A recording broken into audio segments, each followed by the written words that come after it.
Mark సువార్త 8వ అధ్యాయము 36-37.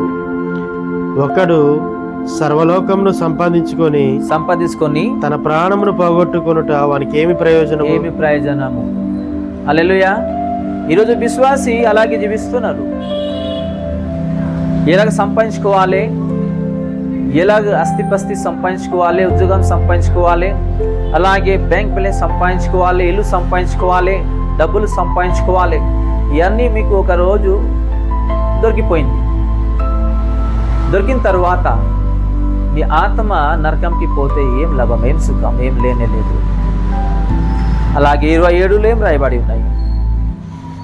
మనుష్యుడు తన ప్రాణమునకు ప్రతిగా ఏమి ఇయ్యగలుగును? హల్లెలూయా.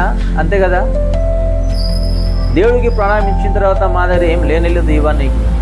అందుకే బ్రతికేంత రోజు దేవుడికి థ్యాంక్స్ చెప్పాలి. మా ఆస్తిపస్తి పరలోకం వెళ్ళలేదు.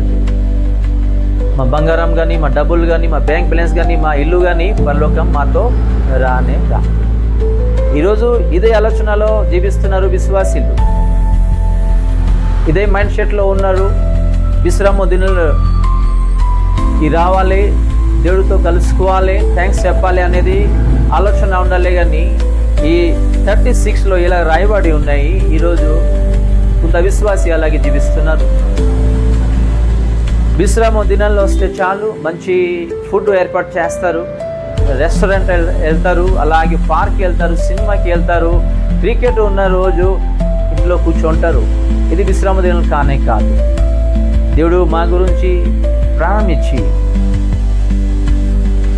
ఎంతగా ప్రేమించి భూమికి వచ్చి మాకు కాపాడినారు. కాబట్టి దేవుడు చేసిన ప్రేమ, దేవుడు చేసిన ఆశీర్వాదం మర్చిపోకుండా దేవుడు సన్నిధికి ప్రతి వారం రావాలి, అలాగే దేవుడికి థ్యాంక్స్ చెప్తా ఉండాలి.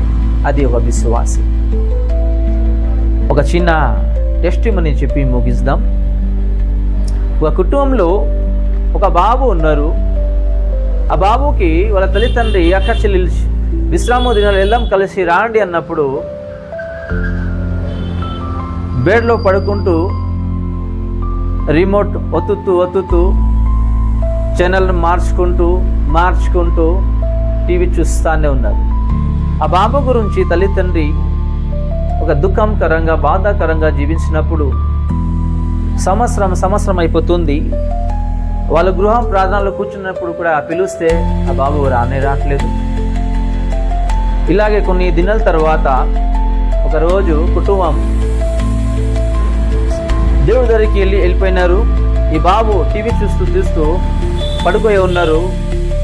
అటుంచి వచ్చిన తర్వాత కుటుంబం వాళ్ళ తల్లిదండ్రి చూస్తే ఆ బెడ్లో అలాగే పడుకుని ఉన్నారు. కాళ్ళు చేతులు రావట్లేదు, పడిపోయింది. తల్లిదండ్రి రాండి బాబు, అందరు కలిసి దేవుడికి స్తుతిద్దాం, ఆరాధిద్దాం, అలాగే విశ్రామ దినాలు వెళ్దాం దేవుడి సన్నిధికి. లేదు, క్రికెట్ చూస్తారు, అలాగే సినిమా చూస్తారు, బెడ్లో పడుకొని ఉంటారు. కొన్ని రోజుల తర్వాత ఆ బాబుకి కాళ్ళు చేతులు రాకుండా అయిపోయింది. ఏడుస్తున్నారు, డాడీ నా కాళ్ళు చేతులు రావట్లేదు.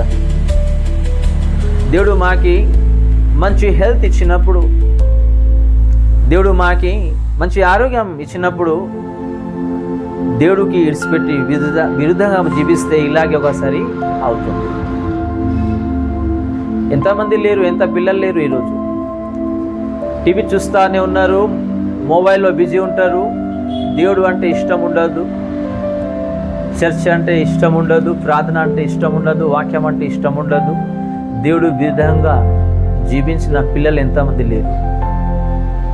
ఆ పరిస్థితి మాకి రాకుండా చూసుకోవాలి. దేవుడు పిలిచినప్పుడు ఆయన సన్నిధికి వెళ్ళాలి. ఎందుకైతే దేవుడు మా గురించి ప్రాణం ఇచ్చారు, ఎంతగా ప్రేమించి భూమికి వచ్చారు, ఒక మనిషి రూపంలో జన్మించి మా పాపం నుంచి విడుదల చేశారు. ఆ యేసుక్రీస్తుని మర్చిపోకుండా జీవించాలి. విశ్రామ దినాల్లో వస్తే చాలు విశ్వాసులు దూరం అయిపోతున్నారు.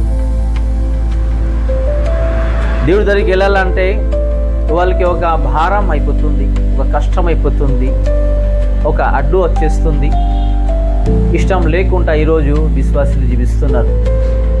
దేవుడు ఈ బాధ్యత ఈరోజు మాకు ఇచ్చారు. విశ్రామ దినాలు దేవుడిది, 6 దినాలు మాది. ఈ 6 దినాలు కష్టపడాలి. మా కుటుంబం గురించి, మా లైఫ్ గురించి, ఫ్యూచర్ గురించి ఆ 6 రోజు కూడా ప్రార్థించాలి, వాక్యం చదువుకోవాలి, నీతిగా జీవించాలి. అలాగే 7 రోజు విశ్రామ దినాలు దేవుడి దగ్గరికి రావాలి. ఒక నిర్ణయం తీసుకోవాలి. లేకపోతే ఈ బాబు ఒక టెస్టిమనీ మీకు షేర్ చేశాను, ఆ పరిస్థితి ఎప్పుడైనా మాకి రావచ్చు. అలాంటి పరిస్థితి రాకుండా మేము చూసుకోవాలి. మా చేతిలో ఉన్నాయి. దేవుడు నామంలో జీవించాలా లేకపోతే లోకానుసారంగా జీవించాలా మా చేతిలో, మా డిసిజన్. దేవుడు మాకి ఫ్రీ లైఫ్ ఇచ్చారు. అది మీ చేతిలో ఉన్నాయి, మా చేతిలో ఉన్నాయి. మీరు చక్కగా దేవుడు దారిలో నడుస్తే ఒకరోజు పరలోకం వెళ్తారు. ఒకవేళ ఈ లోకానుసారంగా జీవిస్తే ఒకరోజు నరకంకి వెళ్తారు. మా చేతిలో డిసిజన్ ఉన్నాయి. ఎందుకైతే దేవుడు మాకు ఫ్రీడమ్ ఇచ్చి వెళ్ళారు. ఆ ఫ్రీడమ్ అనేది మన చేతిలో ఉన్నాయి, మా డిసిజన్ అది. అందుకే దేవుడు ప్రతి రోజు ఏదో ఒక వాక్యం ద్వారా మాట్లాడుతూనే ఉన్నారు. ఇలా కాపాడుకోవాలి అని మాట్లాడుతూనే ఉన్నారు. 6 రోజు దేవుడు మాకు ఇచ్చారు. 6 రోజు కష్టపడదాం. కుటుంబం గురించి, ఒక ఫ్యూచర్ గురించి, లైఫ్ గురించి, దాంతో సహా ప్రార్థనలో, వాక్యంలో జీవిస్తాం. అలాగే 7 రోజు విశ్రామ దినాలు దేవుడి దగ్గరికి వచ్చి దేవుడికి థ్యాంక్స్ చెప్తాం, స్తుతిద్దాం, ఆరాధిద్దాం. అది దేవుడికి కావాలి. ఒక తల్లిదండ్రి నుంచి పిల్లం దూరం అయిపోతే తల్లిదండ్రికి ఎంత బాధ వస్తుంది, ఎంత కష్టం వస్తుంది, దుఃఖం వస్తుంది. అలాగే యేసుక్రీస్తు కూడా అవుతుంది. కాబట్టి 6 రోజు మాకు ఇచ్చారు. 7 రోజు విశ్రామ రోజు దేవుడి దగ్గరికి వచ్చి దేవుడికి థ్యాంక్స్ చెప్పాలి. చిన్న వాక్యం ద్వారా దేవుడు ప్రతి ఒక్కరిని ఆశీర్వదించు కాక. ఆమె